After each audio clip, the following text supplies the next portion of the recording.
everybody, welcome back into Cherry Picking. Today's video, NHL best bets for April 20th, Thursday. Got 4 games in the NHL on Thursday night. I have 3 best bets. The odds for these ones are going to be coming from DraftKings and BetMGM. I mentioned in the last video, if you're looking to sign up at BetMGM, you get a $1,000 first bet offer as a little bit of a bigger welcome offer. And then if you're looking for something a little less risky, DraftKings, all you have to do is sign up, deposit $5, bet $5 on any NHL team to win, and you get $150 in bonus bets. So let's get right into the picks. So the first pick we're going to be going with is actually Leafs money line, -145, -150 at DraftKings. Usually around the best number you can find. FanDuel is hanging them around -170, but I would take them in reg and -1.5 as well. I see this game going a whole lot differently. I mean, right from the jump yesterday, the Leafs kind of seemed doomed. You know, Lightning scored 2 quick goals at the beginning of the first period, and then Kucherov, to top it off, scored 1 timer on the power play with like 3 seconds left to make it 3-0. So that really obviously put a nail in the coffin, I would say, for the Leafs, and they kind of acted like it. But a couple of things to note here.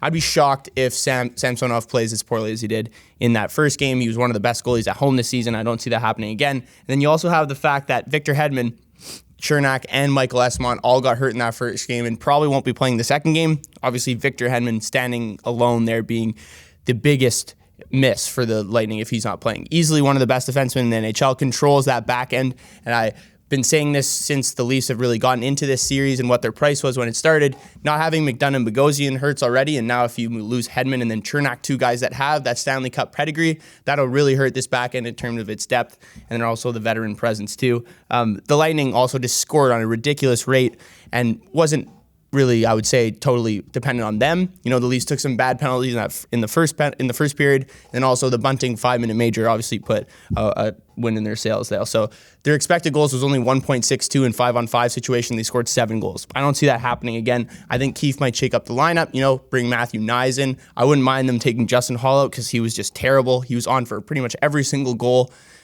in that first game. You know, maybe bringing Timothy Logren will help out. But Leafs money line, I don't see this series not being tied as they head back to Tampa. All right, so the next bet we're going to be looking at for Thursday night is the Winnipeg and Vegas game. We're going to look at the under in that game. Under 5.5 plus money at FanDuel is usually the best number available. BetMGM is also offering a pretty decent price for this. I would play 5.5 at +100 or -105. I think definitely even here. And I think it's interesting because this game did finish 5-1 in favor of Winnipeg last game.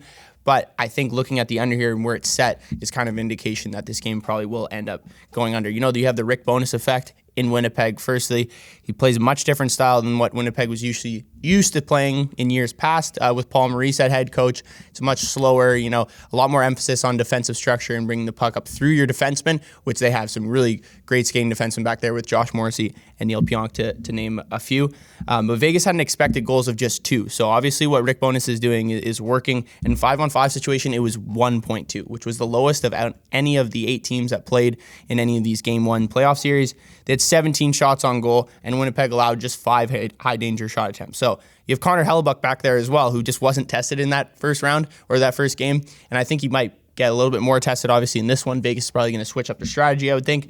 Even if they do start picking up the volume, though, the last 10 games for Winnipeg, Hellebuck had the 3rd best save percentage, or they had the 3rd best team save percentage, but that was mainly coming from Connor Hellebuck as well. So I think even if he becomes more tested, Hellebuck will just become even better as more shots. He sees more shots. So Winnipeg as well, scoring 5 in that first game. 2 of these goals came in the last 8 minutes when they're already dominating. The last one coming on the power play with less than 3 minutes left. So I think Cassidy will definitely make adjustments to shore up defensively. I don't see Winnipeg scoring as many goals, and I could see Laurent Brossoit definitely playing a little bit better. You know, a lot of playoff jitters being one of his first playoff games in the NHL with Vegas. So under 5.5 at plus money is a great number to take right now, and if not -105, -110 when that number comes available is also a good price. All right, the last play we're going to be looking at is in the Kraken and Avalanche game. It's going to be the first period over, actually, -120. Available at BetMGM is definitely the best price for that. DraftKings, Caesars, and Bet Rivers all hang around -140. So if you are signed up or haven't signed up at BetMGM, definitely do that if you're looking to bet this. Seattle, one of the teams that plays pretty well in the first period. They've gone over the first period total 5 last 6 games, and that's not depending on other teams to score. They're able to score as well. Last night we saw them come out really hungry, right? That first goal that they scored was just solely dependent on their forecheck. You know, Taves coughs it up to Tolvanen, and he's able to put one past Georgiev. I could see a similar style of them coming out, obviously winning that first game. They don't want to give any sort of leeway to Colorado be able to come back in that. But I do think Colorado will respond. They scored at least one goal in the first period in the last 5 games, dating back to the regular season. And this is a team that does respond well to losing, especially out of the gate. They've scored at least one goal in the first period. Last 7 times they've lost their most recent game before that.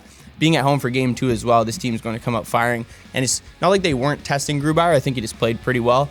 There's 20-plus shots combined in the first period between these two teams. That was more than any other period for the rest of the game. Colorado had just 8 of those, but with the urgency, I feel like they're going to come out and have at least 10-plus, and I think that is definitely the recipe to either score 2 goals against Grubauer or just 1 and have Seattle also tie it up. So I think the first period over is definitely a good look in game 2 of the series. All right, thank you guys for tuning in. Let me know what you think of the bets for today. If you're looking to sign up at BetMGM or DraftKings, those links will be in the description below, and I'll see you guys tomorrow for some more best bets.